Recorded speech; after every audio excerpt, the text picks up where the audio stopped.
एक समय की बात है। एक राजा शिकार करने की इच्छा से अपने समूह के साथ किसी घने जंगल से गुजर रहा था। उन्हें काफ़ी देर तक तलाश करने पर भी कोई शिकार नजर नहीं आया। वे धीरे धीरे उस घनघोर जंगल के अंदर जाते गए।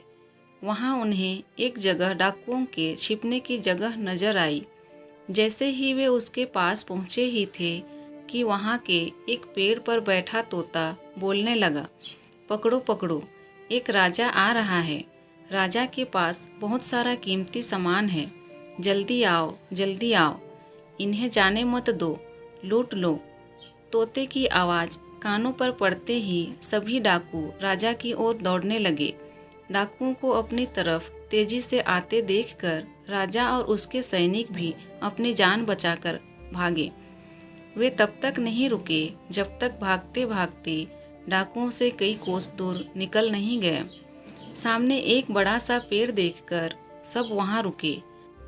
कुछ देर आराम का सोचकर उस पेड़ के नीचे पहुँचे।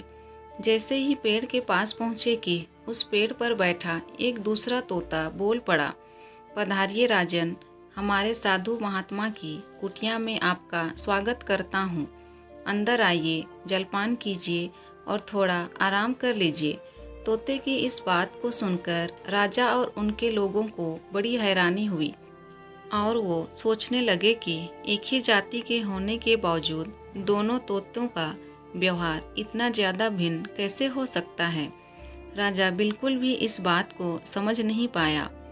राजा तोते की बात मानकर अंदर साधु महात्मा की उस सुंदर कुटिया की ओर चला गया।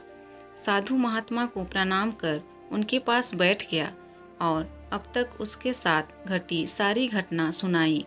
फिर धीरे से पूछा, गुरुवर, उन दोनों तोतों के व्यवहार में भला इतना अंतर क्यों है? साधु बाबा ने राजा की सारी बातें सुनी और बोले, राजन, ये सिर्फ संगति का असर है, बस और कुछ भी नहीं।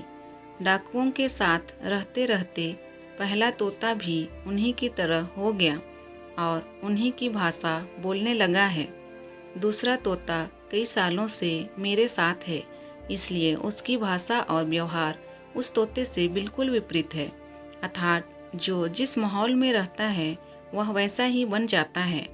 कहने का अर्थ है कि मूर्ख भी विद्वानों के साथ रहकर विद्वानों जैसा बर्ताव करने लगता है, और अगर विद्वान भी मूर्खों के संगत में ज़्यादा समय बिताता है तो उसके अंदर भी मूर्ख वाले गुण आ ही जाते हैं।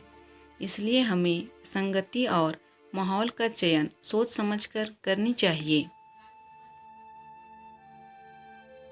अगर ये वीडियो अच्छी लगे तो प्लीज़ वीडियो को लाइक कीजिए और चैनल को सब्सक्राइब कर दीजिए। Thank you.